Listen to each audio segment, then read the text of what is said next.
হিসাবে ঢাকায় চলচ্চিত্রে যে কজন পরিচিতি পেয়েছেন তা আঙ্গুল গুণে এক নিমেষে বলে দেয়া যায়। তবে তাদের মধ্যে জনপ্রিয়তা আর খ্যাতির দিক থেকে সবচেয়ে বেশি পরিচিতি পেয়েছেন রিনা খান।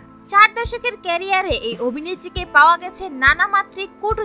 বর্তমানে রিনা খান কাজ করছেন কয়েকটি ছবিতে। চলচ্চিত্রের বর্তমান অবস্থা সম্পর্কে জানতে চাইলে প্রথমে তিনি ক্ষোভ প্রকাশ করেন।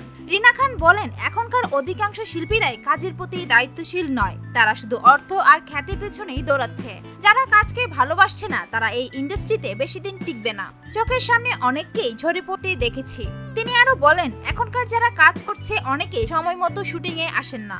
7টায় শুটিং এ আসার কথা থাকলে সেটে আসে দুপুর 2টায়। এতে পরিচালক সমস্যায় পড়ছেন আর প্রযোজকের মাথায়ও হাত উঠছে।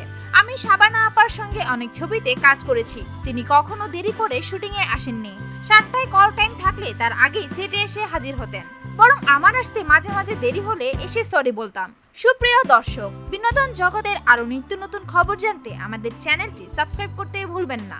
লাইক দিন, কমেন্ট এবং শেয়ার করুন। ধন্যবাদ।